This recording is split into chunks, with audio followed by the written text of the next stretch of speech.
신앙이 오늘 사람 때문에 속는 불신앙이 해결되기 바랍니다.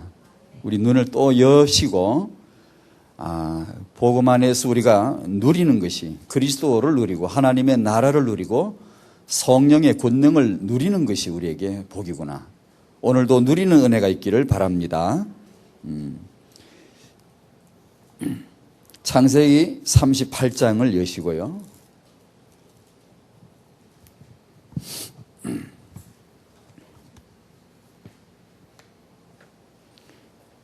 열어놓으시고 예크 2과를 잠깐 보실까요? 소망을 묻는 자에게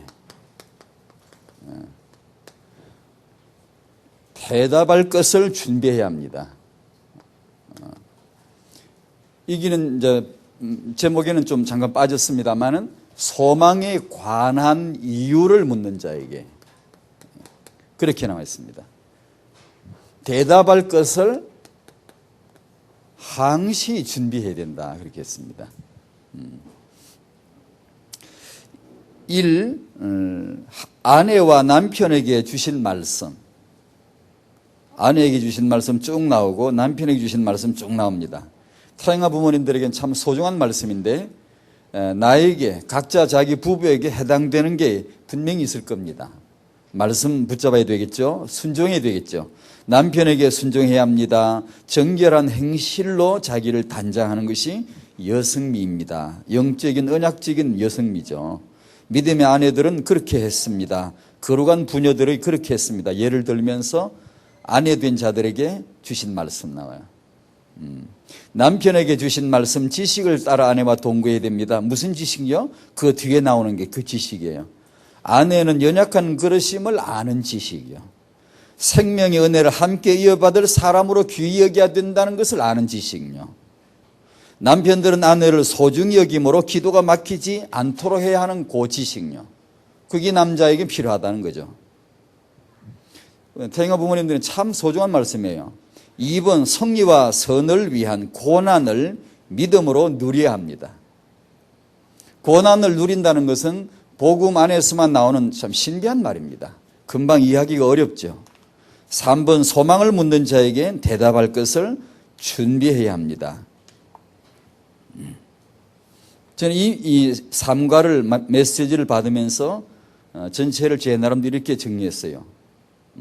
그리스도 안에서 갖추어야 할 규모. 아내가 남편이 부모가 우리 후대가 갖추어야 할 규모. 그건 뭐냐 하면 소망에 관한 이유를 누가 물을 텐데 자녀가 부모에게 물을 텐데 옆집 사람이 내게 물을 텐데 불신자가 내게 물을 텐데 항시 그걸 준비를 해야 되는데 양심을 오늘 본문의 뒤에 보면 선한 양심을 가지라 이 말과 똑같은 뜻입니다. 언제든지 항상 양심에 거리낌이 없이 깨끗함으로 왜 그렇게 되어졌나라고 물었을 적에 항상 말할 수 있도록 딱 준비되어 있어야 된다. 부정하다든가 이게 나오죠. 악을 악으로 갚는다든가 이렇게 서로 다툰다든가 혀를 금하지 않고 악한 말을 한다든가 등등 그렇게 되면 소망에 관한 이유를 질문을 받았을 적에 답할 수가 없어요.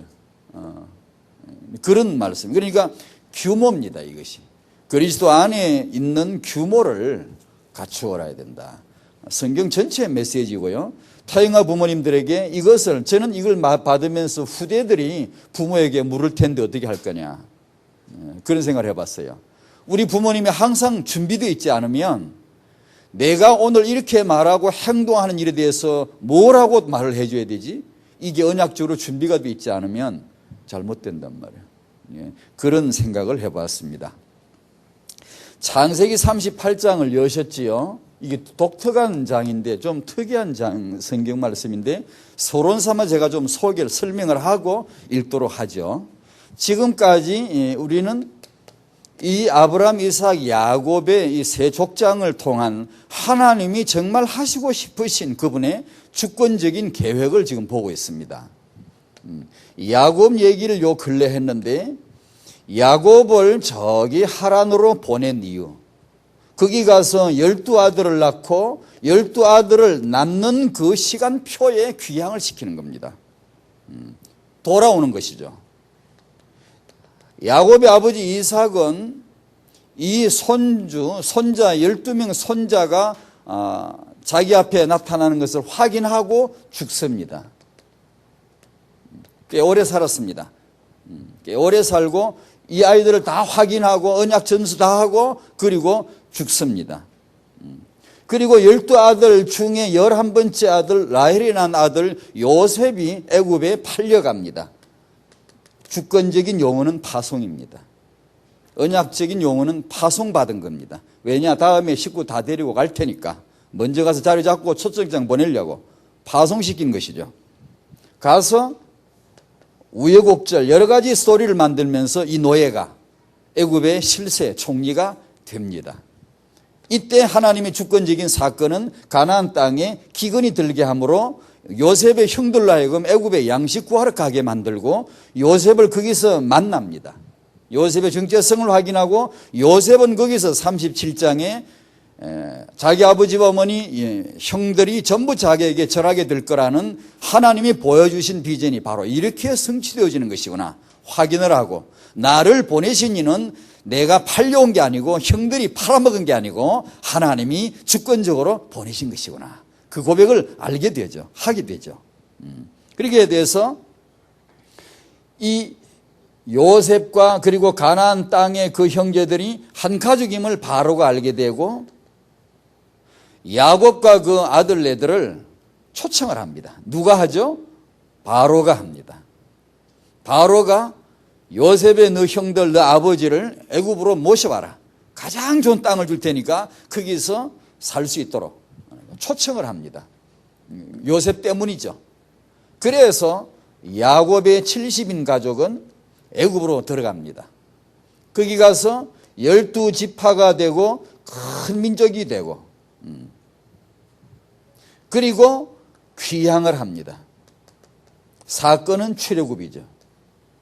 그것은 언약의 백성이 있을 곳, 언약의 땅을 향하여 고향으로 돌아가게 하시는 하나님의 섭리고, 그 방법은 언약의 피입니다. 피 아니면 노예에서 해방될 수 없으니까 그렇게 해서 하나님의 주권적인 사역을 쭉 해나가시. 이게 창세기 전체 끝날 끝까지 얘기입니다. 그런데 창세기 38장이라고 하는 내용, 시아버지와 며느리 사이에서 후대가 태어나는 회개한 얘기가 뜻밖의 이 창세기 38장에 탁 박혀 있습니다. 37장과 39장으로 그대로 이어가야 될 내용이지, 그래야 내용이 물러들어 맞는 것이지, 38장은 너무 이상하고 너무 회개하고 너무 망측스럽고 너무 발칙하고 너무 이상한 것이 38장에 다 끼어들었습니다. 성경은 성령께서 기록하신 책입니다. 고로 여기는 하나님의 주권적인 이유가 있지 않겠는가, 이 질문을 먼저 던지고 이것을 한번 봐야 되는 겁니다. 타인과 관점에서, 렘넌트 관점에서 놀라운 하나님의 계획이 있음을 발견해야 되고, 오늘 이 시대에 우리들에게 어떤 의미가 있는가, 그걸 보고자 하는 겁니다. 38장 1절부터 보십니다. 교독할까요? 제가 먼저 읽겠습니다.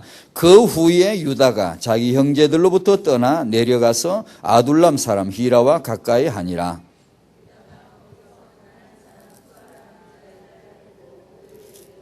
그가 임신하여 아들을 낳으며 유다가 그의 이름을 에리라 하니라. 그가 또다시 아들을 낳고 그의 이름을 셀라라 하니라. 그가 셀라를 낳을 때에 유다는 그 집에 있었더라. 유다의 장자 엘이 여호와가 보시기에 악함으로 여호와께서 그를 죽이신지라.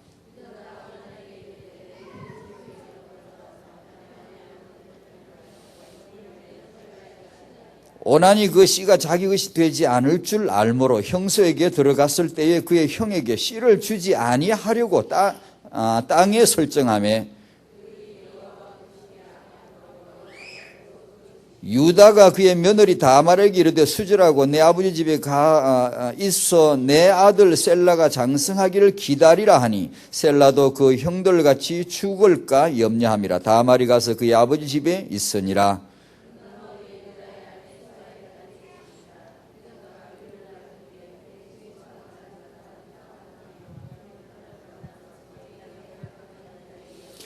어떤 사람이 다말에게 말하되 내 시아버지가 자기의 양털을 깎으려고 딥나에 올라왔다 한지라.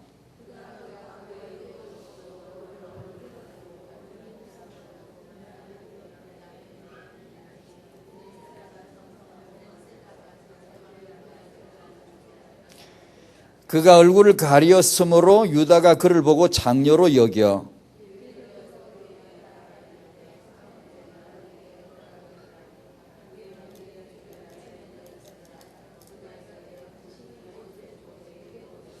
유다가 이르되 내가 내 떼에서 염소 새끼를 주리라. 그가 이르되 당신이 그것을 줄 때까지 담보물을 주겠느냐.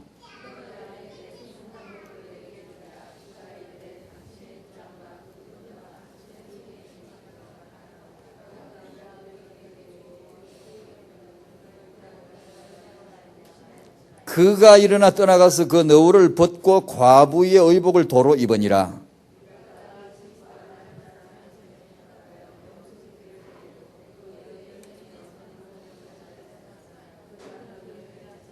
그가 그곳 사람에게 물어 이르되 길 곁 에나임에 있던 장녀가 어디 있느냐. 그들이 이르되 여기는 장녀가 없느니라.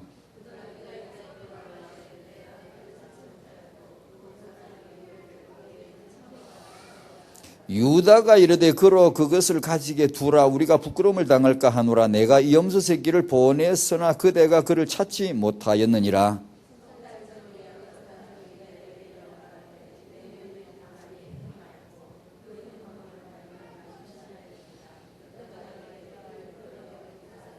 여인이 끌려나갈 때에 사람을 보내어 시아버지에게 이르되 이 물건 임자로 말미암아 임신하였나이다. 청하건대 보소서 이 도장과 그 끈과 지팡이가 누구의 것이니까 한지라.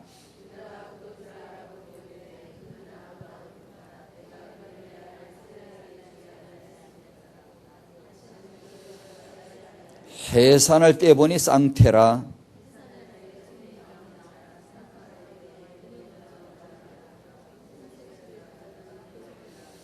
그 손을 도로 들이며 그의 아우가 나오는지라. 산파가 이르되 내가 어찌하여 터뜨리고 나오느냐 하였으므로 그 이름을 베레스라 불렀고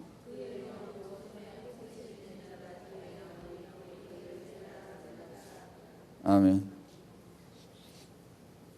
37장 끝에는 요셉 애굽에 팔려가서 친위대장 보디발에게 팔렸다. 그 다음에 39장 1절은 요셉이 이끌려 애굽에 내려가며 바로의 신하 친위대장 이제 그 내용을 이어가죠.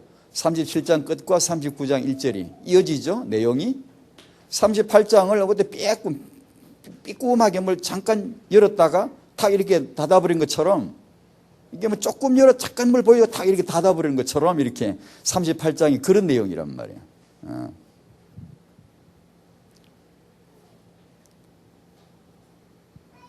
흉측한 얘기죠. 시아버지 며느리 사이에 애가 태어났는데 놀라지도 않아 이 양반들이.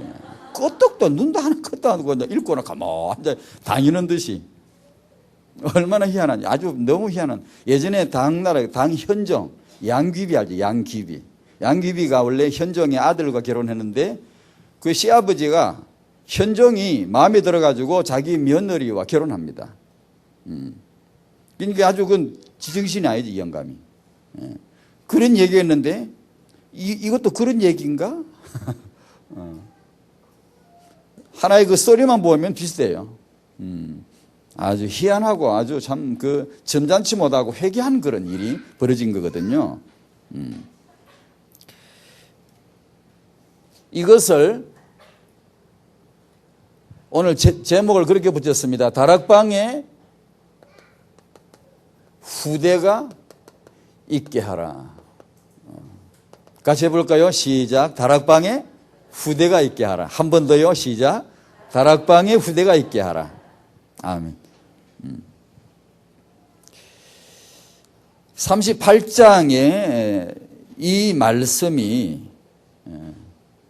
오늘 이 시간에 2008년도 사는 우리가 무슨 관계가 있는지 지금 이 시간 우리 앉아 계신 성도님들의 마음에도 이 38장의 하나님의 말씀이 살아 역사하길 바라고요.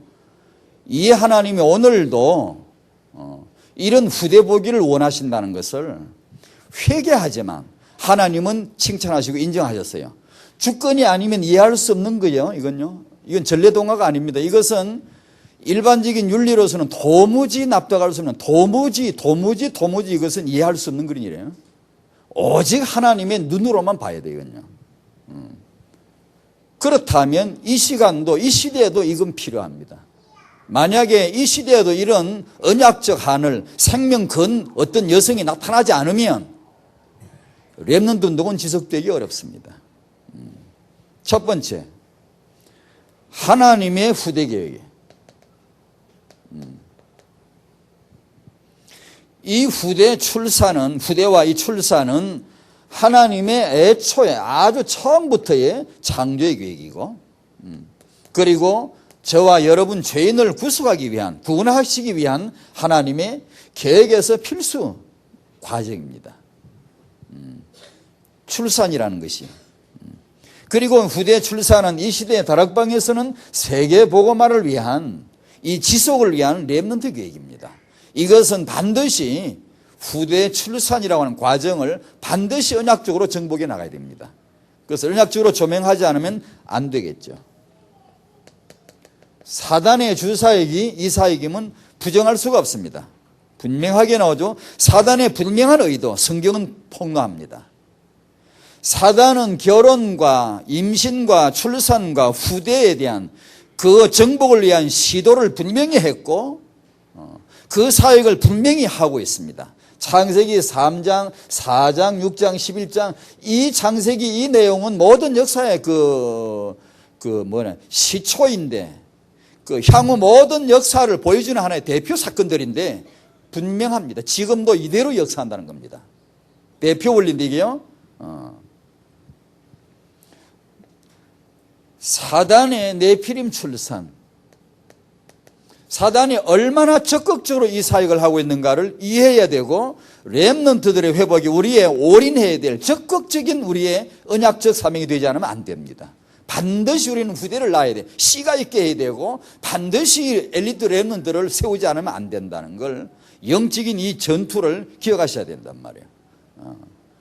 불신자, 인본주의, 소위 말해 거장들, 이들은 반드시 사단이 그 네피림의 배경을 깔고 배경 작업을 해놓고 반드시 이렇게 툭툭 튀어냅니다. 이렇게 툭툭 나오게 해서 세계에 예수 그딴 거 안 믿어도 우리는 이 정도야 라는 메시지를 강력하게 내놓죠. 교회 그런 거 안 다녀도 우리는 이렇게 승리할 수 있는 거야 라고 하는 메시지들을 네피림의 거인들을 통해서 계속해서 날리는 겁니다. 사단이 정말 주사역을 하는 거예요. 전에 말씀드린 대로 찰스 다윈이 기독교에 미친 영향을 가공할 정도예요. 그 한 사람이 핵심 메시지 1번 대지가 한 명만 있어도 교회, 지역, 나라, 세계 살린다고 그러는데 이 한 명을 사단이 안다는 거예요. 이 찰스 다윈이라고 하는 한 존재 때문에 온 세계가 정신적, 육신적으로 쪄들어버리고 오염되고 완전히 타락해버린 게 얼마나 큽니까 여러분. 사상적으로 학문적으로 우리가 뭘 그냥 지정신이 아니죠. 그냥 살아서 그렇지 제대로 정신을 보면요 그 영향력은 가히 진짜로 핵폭탄 그런 건 아무것도 아닙니다. 무수한 사람들을 썰어 나간 겁니다. 죽여 나간 겁니다. 그 다윈이 어떻게 나왔습니까? 그 할아버지 에라스무스가 바로 그 사상을 가지고 벌써 키워내는 거예요. 여기서 손자 찰스가 나오지, 다윈이 나오죠. 그 다음에 손자 하나가 프랜시스가 나오는데 이 사람이 인간 우생학의 창시자입니다. 이 에라스무스란 이 영감쟁이 하나 밑에 시대적인 걸출한 인본주의, 마귀가 쓰기에 너무 적합한 네피림 두 네피림이 나와요. 하나는 진화론 창시자, 하나는 우생학 창시자예요. 이게 저 할아버지 배경 없이는 못 나와요. 사단의 작업이죠.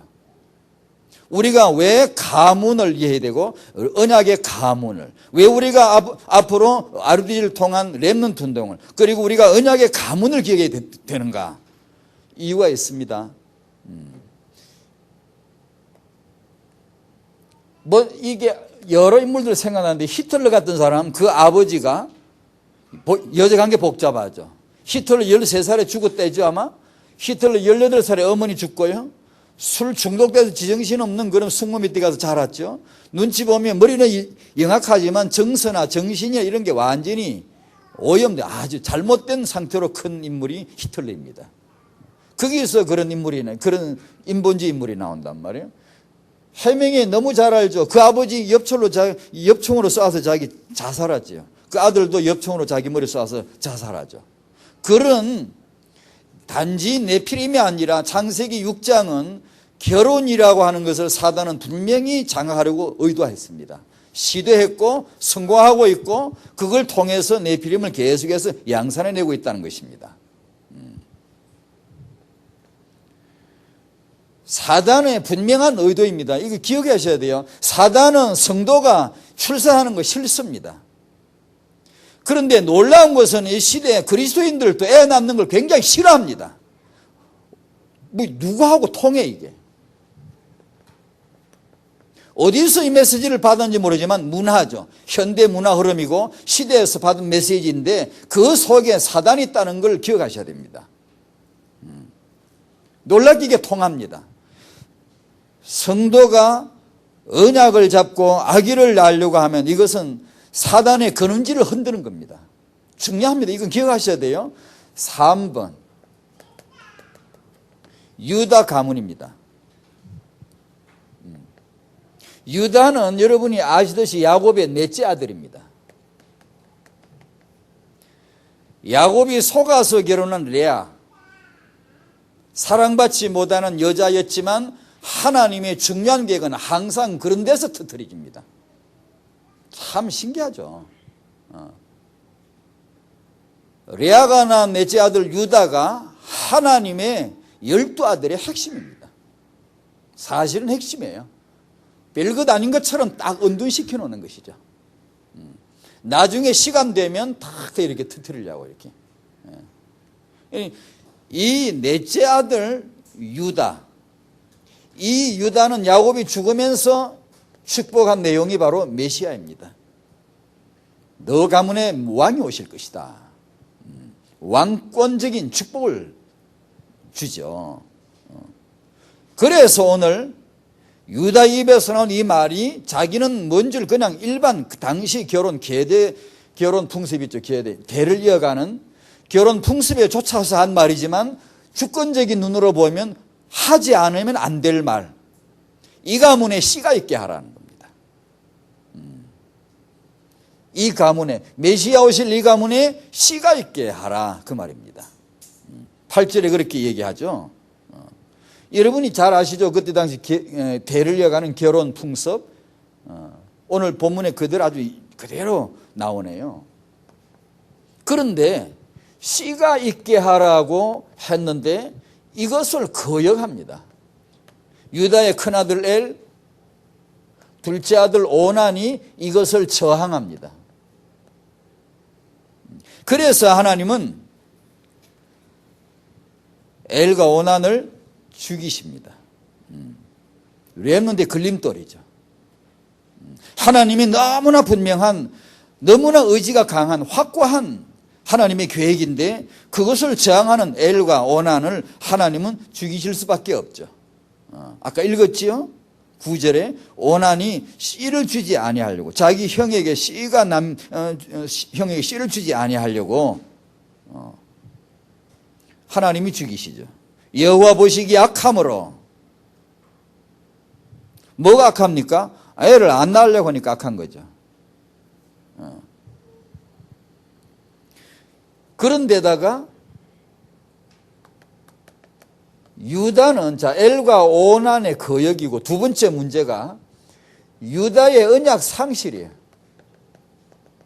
이 사람이 이 세월이 흐르면서 너무 이제 언약이 희미해지고 씨가 있게 해야지, 후대가 있게 해야 하는데 책임자인데 세월이 지난 후에 그냥 언약을 상실하는 거예요. 두 아들 죽었지, 자기 막내 아들 하나는 셀라도 죽게 생겼거든. 틀림없이 죽을 것 같아. 그러니까 장가를 안 보내는 거예요.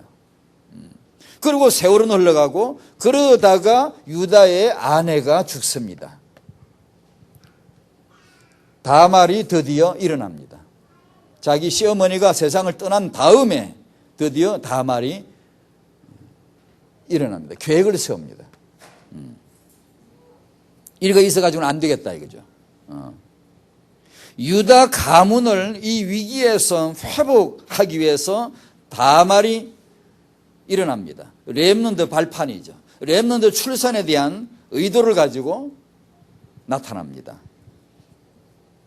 후대를 이어하겠다 그 말이에요. 그래서 여러분 지금 잘 보신 내용대로 장녀로서 변장을 하고 시아버지를 유혹을 하고 시아버지가 그게 걸려듭니다. 그리고 다말은 시아버지에게 염소 떼를 받을 때까지 담보물을 요구하고 유다는 다말에게 다말 며느리인 줄 모르고 장녀인 줄 알고 도장과 도장끈과 지팡이를 담보물로 턱 맡깁니다. 그리고 다말은 임신합니다. 임신하니까 과부의 옷으로 갈아입습니다. 그전엔 장녀의 복장을 했지만 과부의 옷으로 갈아입습니다. 그러면 이제는 과부가 임신한 사실이 드러나니까 소문이 났고 유다 귀에 들어갑니다. 당신 며느리가 임신했다. 유다가 발끈하죠. 고개 음행을 저질렀구나. 바람 피웠구나. 그걸 끌어내서 불살라 죽여버리라. 이렇게 했을 때 다말이 끌려나가면서 도장을 흔드는 겁니다. 도장을 흔들면서 끈을 잡고 흔들면서 이 물건의 임자의 자식을 내가 임신했어 라고 던져내 놓습니다. 예전에 제 이 내용을 보고 조선시대 얘기가 이런 게 비슷한 게 예전에 보면 조선 3대 명필이라고 있어요. 조선에서 글을 제일 잘 쓰는 세 사람. 석봉, 한호, 한석봉, 석봉, 그 다음에 복내, 양사은, 사은이, 그 다음에 추사, 김정희. 이 세 사람이 3대 명필인데 그 양사은이라는 사람, 복내 양사은이었어요. 이 사람 얘기 잠깐 해볼게요. 아주 얘기 흡사해요. 한 양반이 시골을 갔는데 해가 졌어요. 갈 데가 없어 어느 농가에 가난한 집에 이제 머물었어요. 그 집에서 이 양반을 극진하게 대접합니다. 후한 대접을 받으면 고맙지요. 그래서 떠나기 전에 엽전 몇 양을 이렇게 주려고 그럽니다. 고맙다고 사례를 하려고 그러니까 그거 안 받아요. 안 받으면서 다른 요구를 하는 게 꼭 주시려면 이건 안 받겠습니다. 우리가 뭘 했다고 사례를 받겠습니까? 그러면서 기념품처럼 말해요. 꼭 그러시고 싶으시다면 가지고 계신 향합을 주시면 안 되겠습니까? 저희가 잘 이렇게 이렇게 자자손손 잘 이렇게 간직하겠습니다. 하고 향합을 요구합니다. 15살짜리 유씨라는 아가씨가. 그래 받아놓습니다. 그리고 세월이 좀 지난 다음에 이 양이수란 양반집 대문을 두드리는 한 아가씨가 있었습니다. 이 유씨입니다. 두드리면서 하는 말이 이 집 양반 양이수와 혼인하게 해달라는 겁니다. 택도 없는 이런 천한 천끝이 와가지고 이런 대단한 사대부 집안 양반하고 혼인하게 해달라니까 황당하니까 이게 미친년이 이게 쫓아내게 가라고 막 이렇게 그 두드리고 또 나는 이 집의 양반과 혼인해야 되겠어. 그러면서 향합을 내돌립니다. 신표가 있어. 이 집 양반의 신표를 내 가지고 있단 말이요. 라고 막 이렇게 내놓는 겁니다. 신표. 그건 이 집 양반하고 썸씽 뭐가 옛날에 무슨 일이 있었다는 증거거든 그게. 그러면서 신표라고 하니까 이 양반이 딱 받아보고는 지꺼 맞거든. 그러나 이 아가씨가 자기 아가씨하고 사실은 아무 손잡은 것도 아무것도 없는데 신표라고 하면서 흔들고 나오는데 그래 좋아 첩으로 말이지 해가지고 후실로 들어갑니다. 거기서 난 아들이 양사은입니다. 이 애가 신동이라 소문이 신동이라 아주 뛰어나요. 제2막 중종이 어느 날 야간 자명을 합니다. 나갔습니다. 중종 알죠? 옛날에 문정왕후 난정이 전에 난정이 그 드라마 나왔잖아. 그때 중종이거든 그게. 근데 중종이 자명을 나갔다가 비가 쏟아지는 바람에 급히 어떤 그 조그만 집으로 피신합니다. 그 집에 가서 그 집에서 후하게 대접을 합니다. 유씨입니다. 사은이를 낳은 유씨예요. 왕을 후하게 아주 적지극정성으로 대접을 하고 그 다음에 왕이 그 집안의 방에 있는 걸 보니까 사은이란 조그만 꼬마가 글씨를 쓴 게 보이는데 이게 완전히 명필이라 너무 글을 잘 썼거든. 이 누가 썼느냐? 우리 사은이가 썼습니다. 그래? 놀랍니다. 이 아이를 왕궁으로 데려라. 우리 왕자들하고 글 공부를 같이 하도록 내가 허락해 주마. 놀라운 특혜를 받습니다. 그래서 사은이가 왕궁에 출입하면서 왕자들과 글 공부를 합니다. 글씨 공부를 해요. 그런데 문제가 걸립니다. 첩의 자식이라 과글에 응시할 수도 없어요. 그러니까 이 엄마가 한이 맺힌 거죠. 자기 양유수에게 이 애 아빠에게 요구합니다. 내 아들을 적자로 입직해 주시오. 안 돼. 입직해 주시오. 안 돼. 입직해 달라니까요. 안 된다니까. 이것이 이 엄마가 유서를 쓰고 내 아들을 적자로 입직해 달라고 하면서 자결 합니다. 피 뿌리고 죽어요. 이 양유수가 감동 반, 어쩔 수 없이 반, 그래 오냐 내가 소원 들어주마 하고 양사은이를 적자로 입직을 시켜주고 사은이는 과거를 치고 합격하고 출사를 합니다. 그 얘기가 이 유씨가 신표를 흔든 거하고 다말이 담보물을 요구요 라고 신표를 흔든 거하고 똑같은 거야. 적어도 이런 여자가 되시기 바랍니다. 이 유씨가 자기 자식을 위해서 얼마나 목숨을 버린단 말이에요. 이게 한나입니다. 요게벳이야. 언약적으로 제대로 딱 돌이켜 풀면요. 적어도 언약의 렘넌트 어미들은 그 정도 언약적 생명건 헌신이 필요한 거예요. 그런 데서 사무엘 나오더라니까. 그런 데서 그런 과감한 엄마 속에 모세가 크는 거예요. 그 여성의 특유한 그런 기지요. 어떤 그런 어떤 거 남자 같지 못한 어떤 또 그런 강인함인 같아요. 거기서 후대를 키워낸단 말이에요. 그게 다 말이잖아요.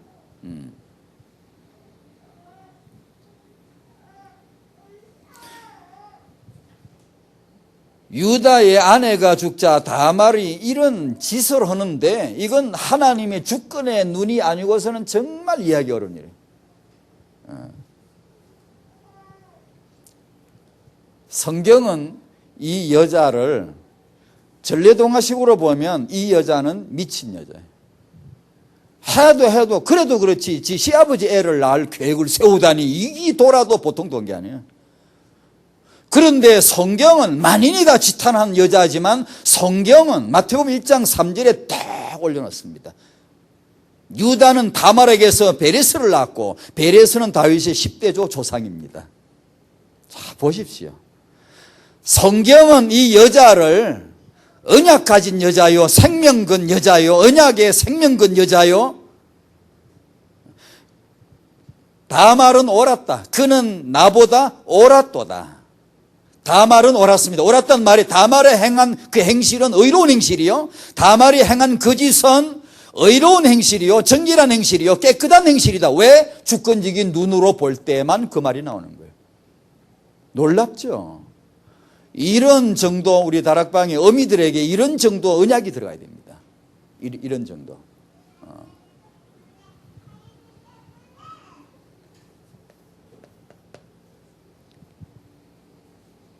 다락방의 RGC 시대.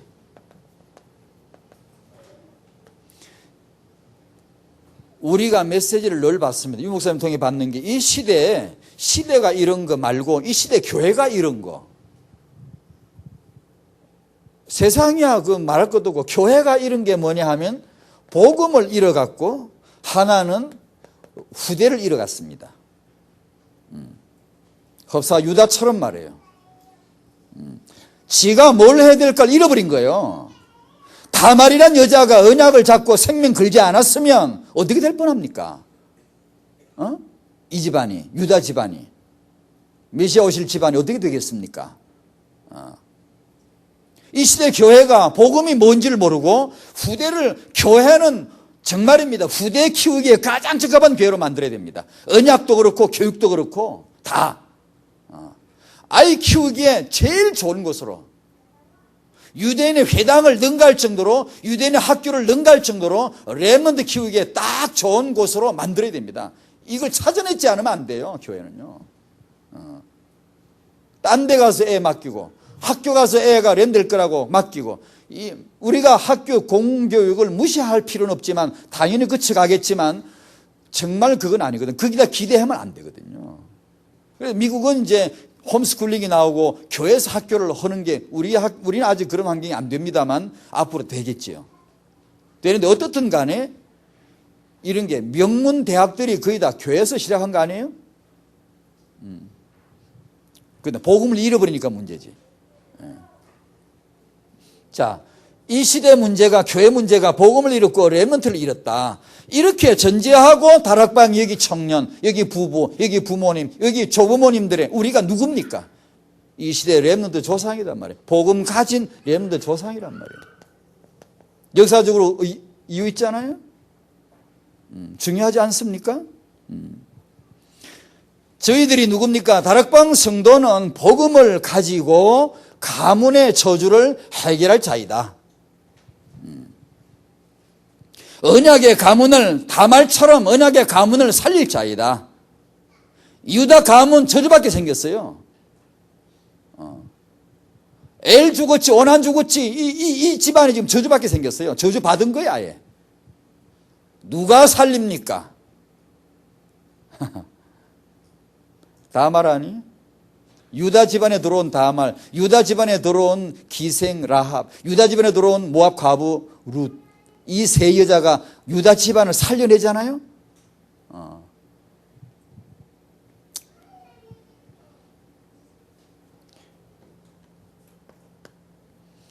나 때문에 우리 가문의 재앙은 복음 앞에서 이제 끝났다.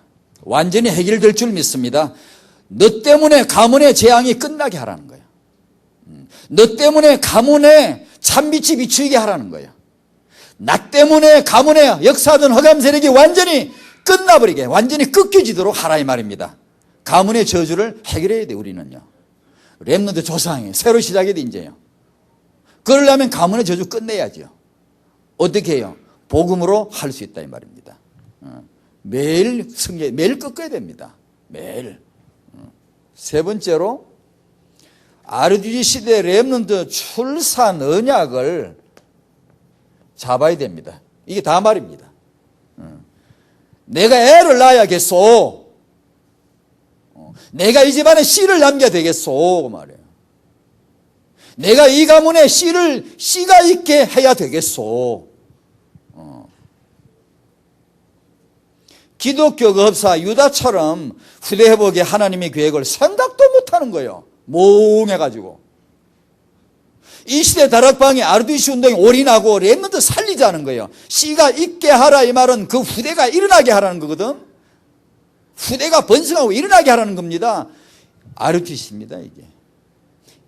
우리의 후대가 일어나게 될 줄로 믿습니다. 정말이에요.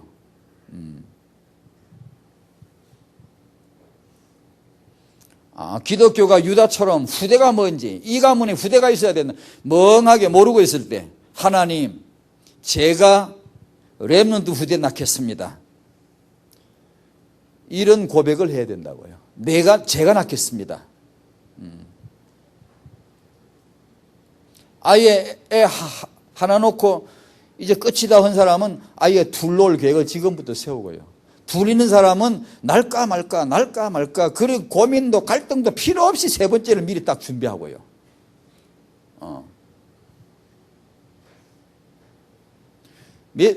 다말이 메시아를 위해서 베레스를 낳아야 했다면 여러분은 복음을 위하여 메시아를 위하여 렘넌트를 낳아야 안 되겠습니까? 축복받으시기 바랍니다. 하나님이 인정한 다말, 성경이 이 다말을 인정했어요. 이 렘넌트 의미가 이 부모가 하나님이 인정하시는 부모가 될 줄로 믿습니다. 이 렘넌트를 낳아야 돼요. 애를 낳아야 돼요. 애를 낳으시기 바랍니다. 우리 다 애를 낳읍시다. 아멘은 지독하게 안 하는 거 보니까 낳기는 싫은 모양인데.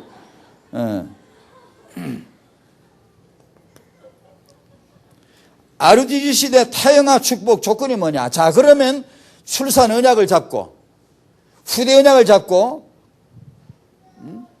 기도하는데 그러면 내 후대가 태영아가 우리 교회 렘넌트들이 축복받을 조건이 있다면 뭐냐? 내가 이 아이를 낳아서 키워야 되는 축복받을 조건이 뭐냐?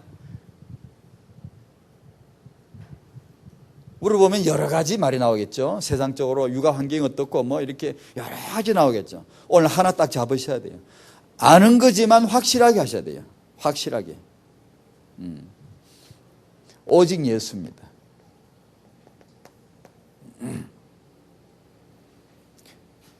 예수가 모든 문제 해결자이심을 믿는다면 예수님은 모든 조건 충족자임이 틀림없고 예수는 타영하여도 그리스도이심을 믿습니다.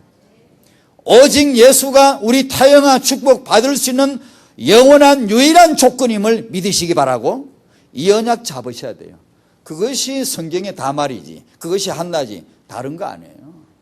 많은 사람들이 이 후대가 축복되려면, 회복이 되려면 뭐가 필요합니까? 여러 가지가 나와요. 예, 다 필요해요. 합당해요. 알아야 돼요. 무시할 필요가 없어요. 반지승주의가 되면 안 돼요. 하지만 잊지 마셔야 돼요. 성경만이 순수하고 신령한 저지 된다는 건 답이 나셨나요? 오직 예수만이 이 후대 회복의 유일한 조건이 된다는 것을 거기는 답이 나셨나요? 거기부터 답이 나고 그 다음에 이런 거. 다른 것도 챙겨야 됩니다. 그런 것은요, 덜 챙기도 괜찮습니다, 여러분. 내가 혹시 몰라가지고 아이들 상처 줬다고요? 그게 뭔 상관이었습니까? 이것이 선응답이, 이 필요한 응답이 먼저 와 있으면 그게 아무것도 아닙니다, 여러분. 괜찮아요. 얼마든지 그것은 극복 가능해요. 얼마든지 가능합니다. 그러나 이게 희미하고 아무리 잘해보세요. 여러분이 그리스도인입니까? 우리가 르네상스 종들입니까? 그에 대한 학생들입니까, 지금? 그러니까 그 부분을 정말 명확히 해 주셔야 되고, 이 언약을 잡은 저희들, 이 성경책을 가진 저희들은 후대 축복받기에 완벽한 조건이 갖추어졌음을 알아야 돼요. 그걸 알아야 돼요. 그걸 알아야 된다. 우리가 그걸 갖고도 뭐 성경 들고 댕김스러도 모르잖아. 성경 받아놓고도 맨날 뭘 묻고 그러잖아요. 뭘 막 어디가 묻고 뭘 막 맨날 모르는 것처럼.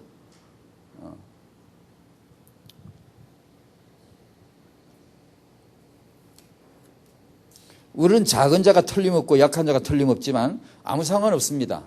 작은 자도 천을 이루시고 약한 자도 강국을 이루실 하나님이 우리에게 계시다는 겁니다.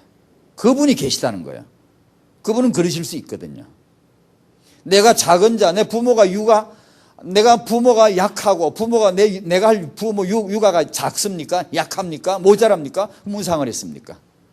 내 육아 현장에 함께 하실 그리스도, 내 작은 자지만 이것을 통하여 강국을 천을 이루실 하나님이 계시다는데,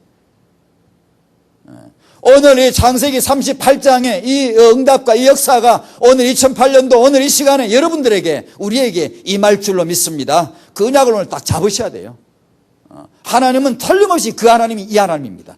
38장 그 하나님이 지금 하나님이라고 이런 다말 보고 계세요. 이런 언약 잡은 다말이 렘넌트 낳으려고 언약 잡은 이 여자를 보고 계시다고요. 성경은 증거할 겁니다. 네가 옳았다고, 네가 한 그 행실이 바르다고, 의롭다고, 정결했다고 증거할 거예요. 그게 렘넌트입니다, 여러분.